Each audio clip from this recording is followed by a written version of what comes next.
Your emotions are typically the thing that causes you to act in a certain way, good, bad, or indifferent. Welcome to Impact and Fulfillment with Coach Mike D, where you'll gain practical wisdom and dynamic insight from amazing conversations to live your best life.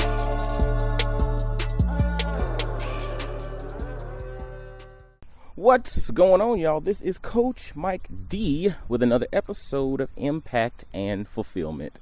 Hope y'all are having an amazing day, and actually, this is releasing the day after Father's Day. So to all the dads, the father figures out there, happy day after Father's Day, because this is releasing on the Monday after Father's Day. So shout out to all the fathers and the father-like figures that are out there. But so today, I want to jump on something really quick, and it really is focused on managing your emotions. Managing your emotions. There's a lot to be said about someone who has complete mastery of their emotions. There's a lot to be said about someone who has complete mastery of their emotions. And full transparency, we're all human. So rarely is it a situation where we have complete mastery of our emotions, all the time. Because again, we're human. Like, there are moments where, we kind of get out of pocket and maybe we lose control, or we allow ourselves to get triggered by something. But the reality is, there's still something to be said about someone who has complete mastery of their emotions. And full transparency, if you have complete mastery of your emotions, you're almost like Teflon. Like, for real. Like, it's one of those things. Because if you really stop and you think about it, your emotions are typically the thing that causes you to act in a certain way, good, bad, or indifferent. And so if your emotions are not under your control in that specific moment, the actions that you take are quite possibly out of character. Quite possibly. Not to say that's always the case, but there's a very strong possibility that you open yourself up to actions that are out of your normal character when you allow emotions to take control. The reason I'm going into this is because, I'm kind of proud of myself. Full transparency. I mean, I'm patting myself on the back just a little bit, but I was really tested not long ago with regard to having to manage my emotions. And, I was one of the assistant coaches on my son's youth baseball team this past season, and we were in the championship game, and there ended up being a disagreement on rules before the championship game started. So I approached one of the commissioners, and it was a lot of other stuff that led to the conversation. But anyway, I ended up approaching the commissioner about the eligibility of one of our players, actually one of our key players for the championship game. Long story short, there was a misunderstanding on pitch count, and in baseball, pitch count is, there are regulations or rules, especially with lower level kids or lower age kids, with regard to the number of pitches they can pitch in a particular week. And so there was a disagreement, or there was basically a misunderstanding on the number of pitches that this player, had during the week. So therefore, at the end of it all, it ended up that the player was ineligible. Okay. And that was kind of a surprise to us, because we thought we had everything, lined up correctly. But in all honesty, maybe we didn't see it correctly. But what ended up happening afterwards was the commissioner's communication with me. And so I was asking questions and wanting more clarity, speaking actually just like I am right now on this podcast. And the response from the commissioner was, he's done, he's over, he can't play, he can't pitch. And I'm like, hold up. Like, I get it, but can you offer a little bit of clarity on what's going on? And long story short, he was just shutting me down. And I had another coach that coaches with us on the phone at the same time. And he was on speaker because I wanted him to hear the interaction with me and the commissioner.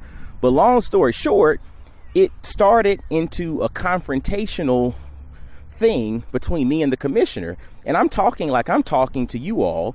I'm about 10 feet away from him. I just wanted some clarity as to why the player was ineligible. He immediately was shutting me down. He told me I needed to leave and I better go or else I'm going to get kicked out of the park. And I'm like, man, I'm just trying to get some clarity on what's going on. It was the fact that his emotions had gotten to a place where he felt the need to confront me. And part of it was the culture during this season with baseball. You know, when a parent, question an ump, it tends to escalate very quickly, right? But this was not a confrontational conversation. This was just simply me wanting clarity and me having the other coach on speakerphone to listen to the conversation so that we could ultimately just get an understanding to see where we were wrong. And if we were wrong, that's fine. But it was the way that it was communicated. His emotions got the best of him.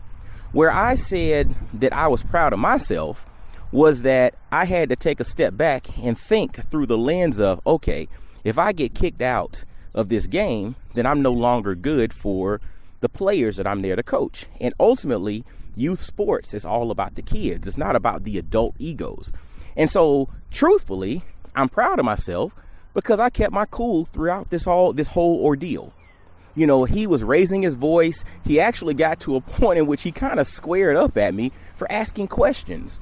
And then, he was threatening to kick me out of the park for simply asking questions. Hey, can you reference or show me what paragraph or where this point of contention was in the bylaws? Can you help me with that?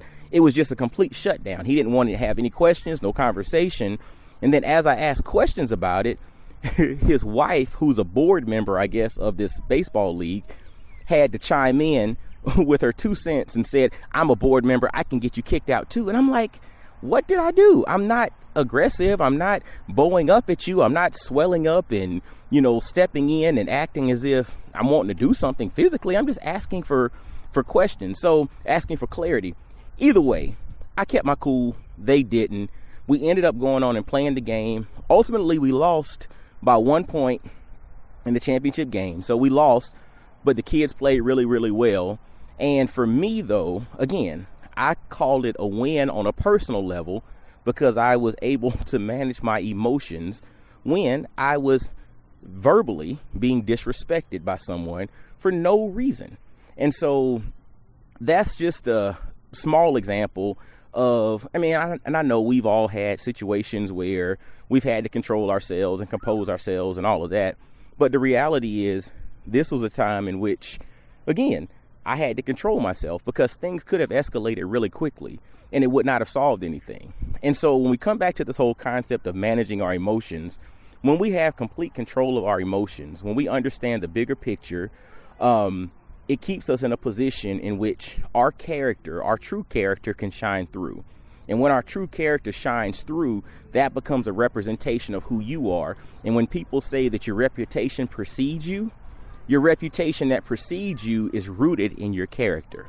So fellas, specifically fellas, because men who are emotionally out of control really pose a lot of problems for society. So for all of us, we have to really, really, really work on emotional control. But this is also something that the ladies can take a little note of wisdom on as well.